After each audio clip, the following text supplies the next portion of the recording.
तो आज हम बात करने वाले हैं कि हड़प्पन सिविलाइजेशन के बाद क्या हुआ। क्या हड़प्पन सिविलाइजेशन एंड था, उसके बाद कुछ हुआ, कुछ नया डेवलप किया? तो हाँ, हड़प्पन सिविलाइजेशन जैसे ही खत्म होता है वैदिक कल्चर का स्टार्टिंग होता है। तो वैदिक कल्चर क्या है, कैसे स्टार्ट हुआ, तो हम जानने वाले हैं आज उसके बारे में। तो लेट्स स्टार्ट।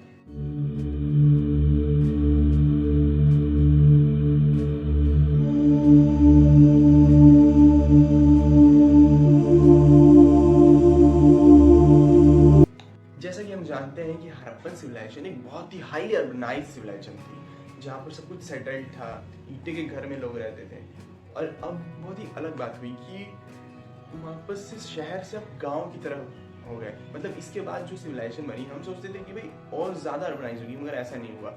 ये और ज़्यादा ये रूरल एरिया बन गई, मतलब एक छोटा सा गाँव की तरह। अब जो वैदिक कल्चर था वो गाँव की तरह बन चुका था, गाँव के टाइप लोग रहते थे वहाँ पर। और इनका जो स्टार्टिंग किए थे वो लोग इंडिया से नहीं थे। वो लोग, मानना है आर्कोलॉजिस्ट का कि वो लोग जो थे वैदिक कल्चर को स्टार्ट करने वाले, वो सेंट्रल एशिया से आए थे, एल्प्स माउंटेन की तरफ से, जो इस तरफ में माइग्रेट किए थे और इंडिया में आके बसे थे 1500 BC के टाइम में। और वो लोग खुद को आर्यंस कहते थे कि हम आर्यंस हैं, ठीक है। जैसे ही हम वैदिक कल्चर के बारे में सुनते हैं हमें लगता है कि ये 4 बुक्स के बारे में, मगर ऐसा नहीं है। वो बुक्स, वो एक पार्ट था वैदिक कल्चर का, मगर वो 4 बुक शुरू से नहीं आया था। और वेद जैसे हम बोलते हैं जिस 4 बुक को, मगर वैसा ही था।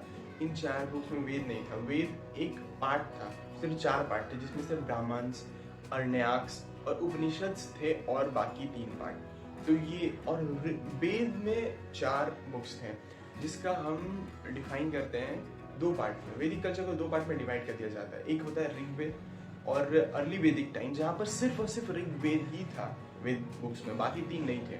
और फिर लेटर वैदिक ही जाता है, जहाँ पर बाकी 3 बुक्स का स्टार्टिंग होता है, या वहाँ पर उन लोगों ने पूरा बुक्स का तैयार कर लिया था और वहाँ पर फॉलो करने लगे थे। तो इस 2 टाइम में क्या डिफरेंस था वो भी हम जाने आने वाली वीडियो में, और इसको अच्छे से डिटेल में जानेंगे, एक एक कल्चर को, दोनों ही कि क्या हुआ एक बुक्स में और दोनों सब आने के बाद क्या हुआ। तो आज हम जानेंगे कि ऋग्वेद जो था, ऋग्वेद, आप पहले के लोग क्या थे, पहले के लोग को लिखना नहीं आता था, मतलब किताब या बुक कॉपी नहीं हुआ करते थे। तो वो लोग जो भी ज्ञान होता था, एक्सपीरियंस होता था, वो लोग को मुंह से बताया जाता था। कोई गुरु होता था, गुरुकुल होता था, जहाँ पर ऋषि उन्हें बताते थे, वो उसे याद कर लेते थे। उसको सूत्रास बोलते हैं। वही सारे सूत्रास जो है वो ऋग्वेद में लिखे हुए हैं, जिसका कोई ऑथर नहीं, क्योंकि पता ही नहीं है कहाँ से स्टार्टिंग हुआ। जो भी हर इंसान को जो एक्सपीरियंस होता था वो धीरे धीरे ऐड होते होते सब उसमें ऐड होता चला गया। फिर ऋग्वेदा के बाद यजुर्वेदा है, समावेदा है, अथर्ववेदा है।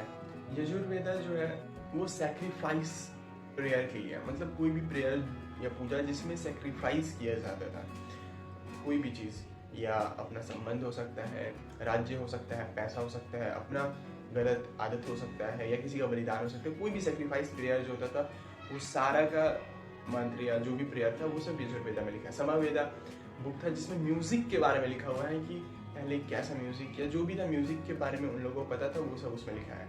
और अथर्ववेदा, अथर्ववेदा वो मैजिकल बुक उसको बोलते हैं, जिसमें आपको बीमारियों का इलाज मिलता है, जितने भी जड़ी बूटियों से बहुत सारे, और ऑलमोस्ट हर एक बीमारी का इलाज उस अथर्ववेदा में लिखा हुआ है। तो वो बुक थी।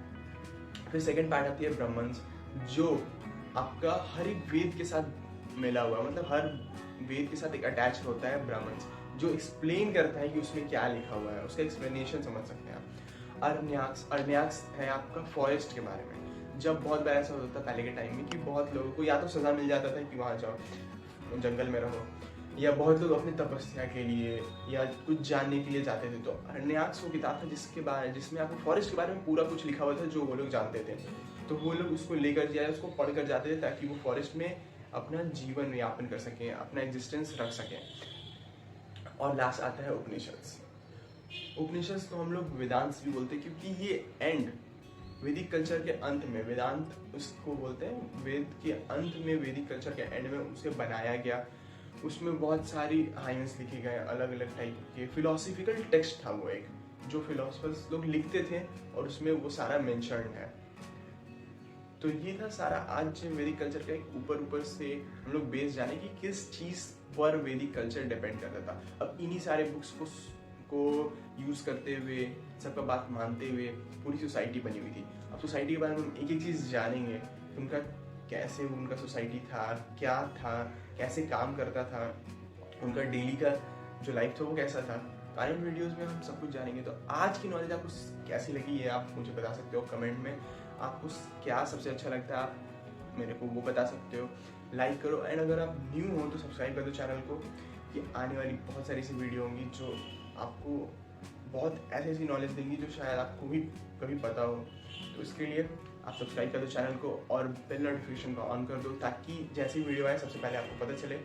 तो आज के लिए बस इतना ही। Thank you.